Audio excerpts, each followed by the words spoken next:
Glória a Deus. Boa tarde a todos vocês que me acompanham lá no Pastor Peterson Bento. Estou abrindo aqui um novo canal com o objetivo sempre de deixar uma palavra para todos vocês, para vocês meditar nas palavras de Deus. Outro canal que eu tenho é um canal mais voltado para oração. Pode ser que eu faça oração aqui, mas o intuito é ler um texto da Bíblia para que você medite algumas verdades divinas. Hoje eu quero ler com vocês um texto falando sobre a inveja que se encontra no Evangelho. Praticamente vamos ler aqui o primeiro livro da Bíblia, o livro do Gênesis, capítulo 4, versículo 1, que diz assim: Reconheceu Adão a Eva, sua mulher, e ela concebeu e teve a Caim, e disse: Alcancei do Senhor um varão. Logo em seguida, no versículo 2, 4, 2 de Gênesis, o texto continua dizendo: E teve mais o seu irmão Abel. E Abel foi pastor de ovelhas, e Caim lavrador da terra. Abel foi pastor de ovelha, foi um homem que cuidou de gado. Foi, na verdade, um agropecuarista, um homem que vivia da criação de animais. Caim foi lavrador da terra, Caim foi agricultor. Os dois trabalhavam com a terra.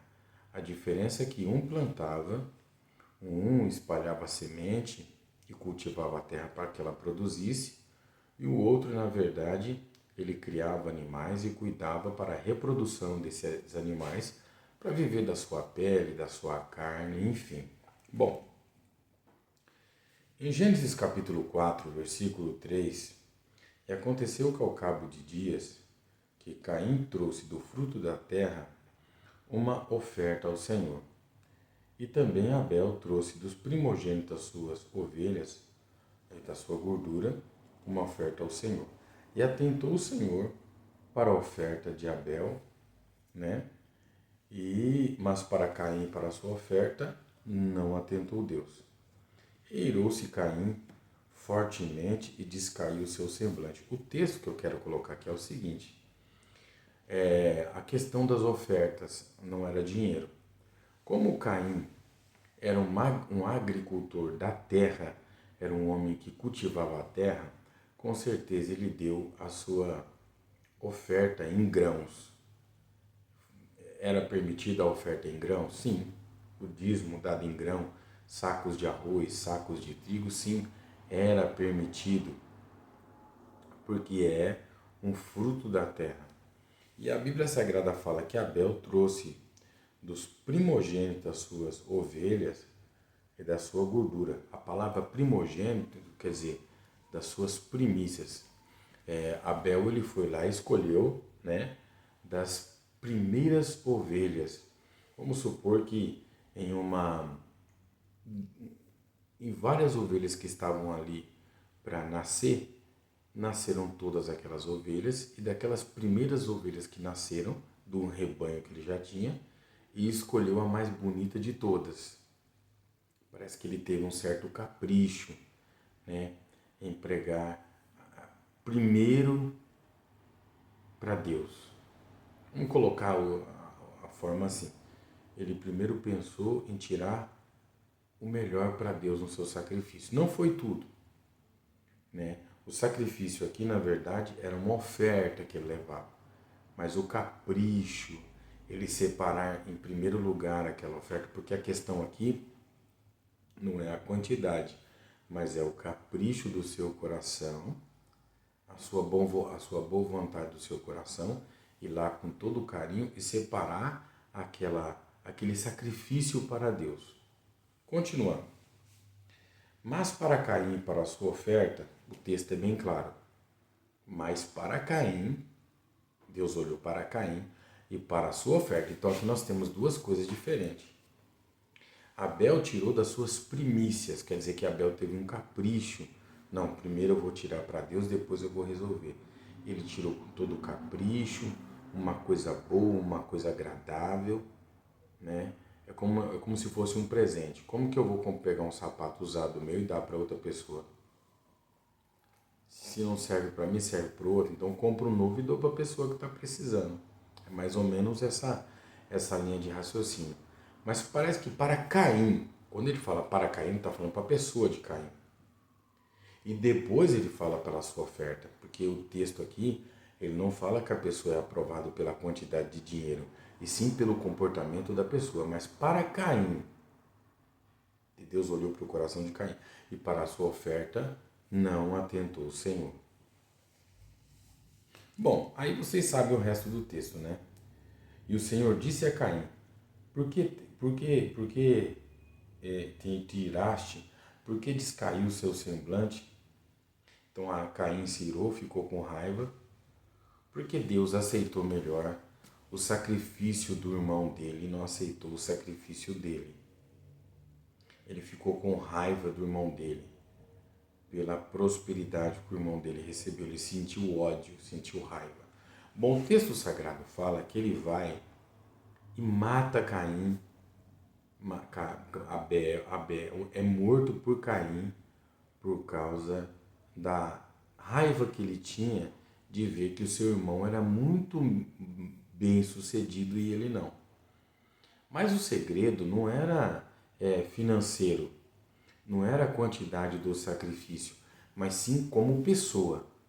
Em Malaquias, ali falando sobre a lei do sacrifício, ele fala assim, esse texto, é um texto que é muito pouco observado, pelo fato, quando a gente fala de oferta, as pessoas acham que a gente vai pedir dinheiro. Eu estou aqui só explicando o porquê que Deus aceitou, por que algumas pessoas são abençoadas e outras não. Vamos começar por aí. Algumas pessoas fazem por dinheiro, outras pessoas fazem porque gostam. Por exemplo, você é um cozinheiro, você cozinha porque você gosta. Você cozinha na sua casa porque você ama cozinhar.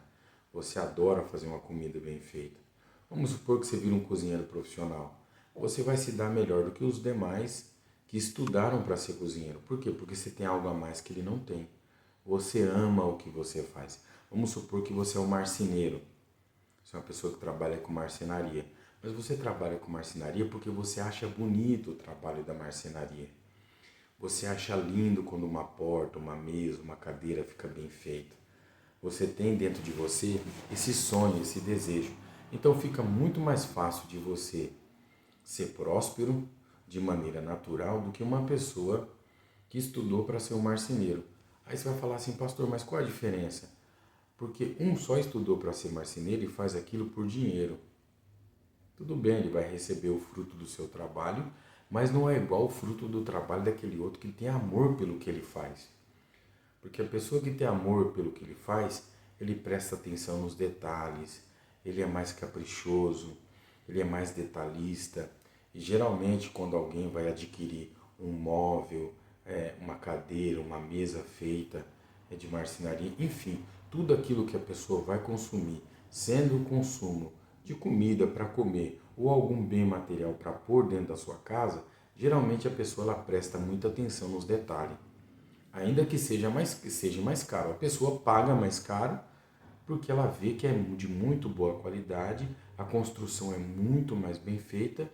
Às vezes a pessoa até pede mais caro e a pessoa acaba pagando, não porque é uma mesa diferenciada das outras, não, porque é uma mesa que os detalhes é diferente, o capricho, você percebe que não foi feito de qualquer forma. Entende? Então, o que acontece hoje? Muitas pessoas não são abençoadas naquilo que fazem porque não fazem por amor, não fazem por capricho, não para perceber os detalhes. No Evangelho eu vejo muito isso.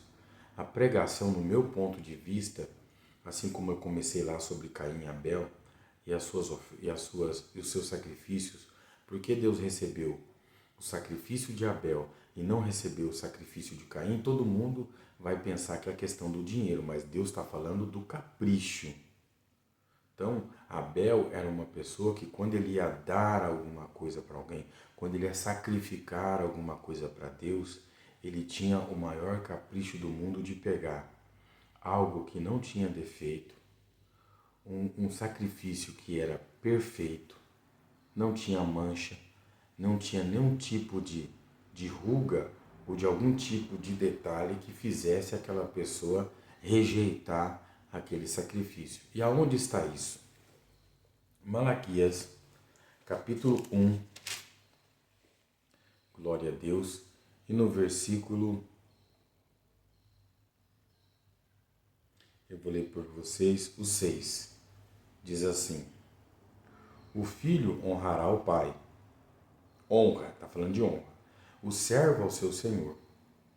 Se eu sou o pai, aonde está a minha honra? Se eu sou o Senhor, aonde está o meu temor? Diz o Senhor dos Exércitos, vós sacerdotes, que desprezais em meu nome, dizeis, em que havemos nós desprezado o seu nome? Então Deus acusava os sacerdotes de desprezo.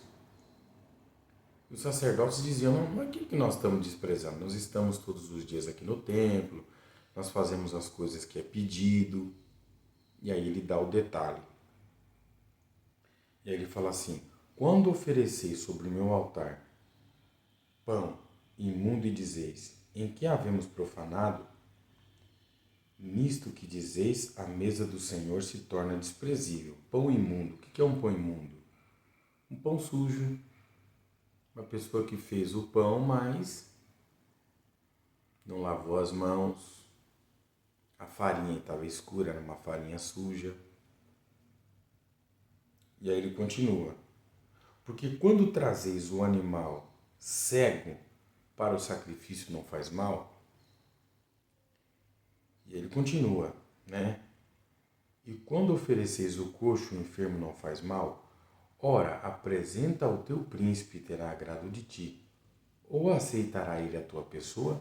Diz o Senhor dos Exércitos. Quer dizer, os sacerdotes recebiam animais para o sacrifício, animais que tinham defeitos. Eram animais saudáveis? Sim, mas eles possuíam defeito. Ele mancava, mas ele não estava doente, ele estava bom, dava para sacrificar, dava para comer. Mas como você está oferecendo para Deus, ele não pode ter o defeito de ser coxo. Ah, mas o animal come, está bem, está cheio de saúde, ele está cego, vamos apresentar para Deus, né? Mas espera aí. Ah, mas se eu deixar lá no campo, o lobo vai pegar ele porque ele é cego, porque ele é coxo, mas se não serve para você, serve para Deus? É esse ponto de reflexão que eu quero deixar aqui nessa palavra. Por quê? Por exemplo, na igreja, a pessoa vai limpar a igreja. Passa uma vassoura de qualquer jeito, não passa um pano, não limpa as cadeiras, limpa de qualquer jeito, deixando a sujeira para trás. Deus vai aceitar essa limpeza que essa pessoa fez na igreja? E se a pessoa limpa a igreja de qualquer jeito, se a pessoa trabalhar como faxineira em algum lugar, será que ela vai ser contratada? Se você faz as coisas de mau gosto para Deus, você acha que uma outra pessoa vai receber o que você faz de mau gosto para ela? É essa reflexão que eu quero que você leve para você. Porque aqui o texto, ele é muito claro. Cadê a água? Meu copo de água estava aqui, mas tudo bem. O texto que ele fala, que eu acho muito claro, é assim. Um exemplo. Você vai dar uma oferta na igreja. Vamos supor que é dinheiro ou papel, físico. Você vai dar apenas R$10. Você vai escolher a nota rasgada, suja, ou você vai escolher a nota mais limpa, mais bonita para entregar? Qual que você vai escolher? Vamos supor que você vai cultuar. Você vai cultuar de má vontade, você vai lá apenas só para queimar o tempo porque não tem nada para fazer na sua casa, ou você é uma pessoa que vai no culto porque você quer prestar atenção no culto, você quer prestar atenção na palavra, você quer participar da oração. Porque hoje o sacrifício não é mais a ovelha, não é mais o animal, somos nós. Tanto que em Romanos capítulo 12, quero ler com vocês, esse é um canal mais de pregação, né? É um novo canal que eu estou abrindo, que eu quero trazer mais a palavra. Eu acho que a palavra é muito importante. Muitas pessoas deixam de receber grandes bênçãos porque não meditam na palavra. No Novo Testamento, o sacrifício é o nosso corpo. Glória a Deus. Diz assim, Romanos capítulo 12, primeiro. Rogo-vos, pois, irmãos, pela compaixão de Deus. Paulo falava assim, com muita educação aos irmãos, que eram mal educados na hora do culto. Eles ficavam andando, batendo papo, não prestavam atenção no que era falado. Então Paulo falava, meus irmãos, pelo amor de Deus, rogo-vos, irmãos, pela compaixão de Deus, ou pelo amor de Deus, que apresentei os vossos corpos em um sacrifício vivo. O que é um sacrifício vivo? Né? O sacrifício morto a gente já sabe. Como que é um crente que se apresenta a Deus na igreja para um culto, mas ele é um sacrifício morto? É uma pessoa que vai lá para mostrar as coxas, as pernas, os braços. É uma pessoa que vai lá quase despida dentro da igreja. Ela não vai lá na igreja para cultuar a Deus. Ela vai lá na igreja para ver se alguém se interessa pelo corpo dele, pelo corpo dela. Já começa por aí. Sacrifício vivo. Então a pessoa que se apresenta para Deus assim está morta espiritualmente. Continuando. Santo e agradável a Deus, que é o vosso culto racional. Quer dizer, se você está na igreja, só de corpo presente, mas o seu coração está bem longe de Deus, provavelmente você não será revelado pela palavra. Deus não vai falar com você através da revelação da palavra. Deus não vai falar com você através dos dons espirituais, visto que o teu sacrifício é um animal cego, é um animal coxo. A sua apresentação diante de Deus é uma apresentação que possui inúmeros defeitos. Pensa nisso, reflita, porque através de você aprender a se apresentar diante de Deus, Deus vai receber o seu sacrifício de oração. Deus vai receber o seu sacrifício de louvor. Deus vai aceitar a tua pessoa, porque a Bíblia Sagrada fala, lá no livro do Gênesis, capítulo 4, que Deus, ele não atentou. Vou até ler de novo aqui para vocês que vão anotar, né? O problema é aqui, ó. Gênesis, capítulo 4, versículo 5. Mas para Caim, para a sua oferta, o Senhor não atentou. Então, quer dizer, Deus, talvez outras pessoas prestem atenção numa pessoa depravada que chega na igreja chamando a atenção de todo mundo, mas Deus não presta atenção na pessoa. Uma pessoa que ela chega num culto, que ela vai cultuar a Deus, ela não está ali para cultuar para o homem, ela está ali para cultuar a Deus, chegou ali com desejo de orar, com desejo de ouvir a palavra. Então, para esta pessoa e para o sacrifício desta pessoa, o Senhor atenta e ouve. Amém? Desde já eu agradeço a todos vocês. Deus abençoe. Se inscreva no meu canal. Deus abençoe a todos vocês. Deixa seu like se você gostar desse vídeo. Tá bom? E até a próxima. Fica com Deus.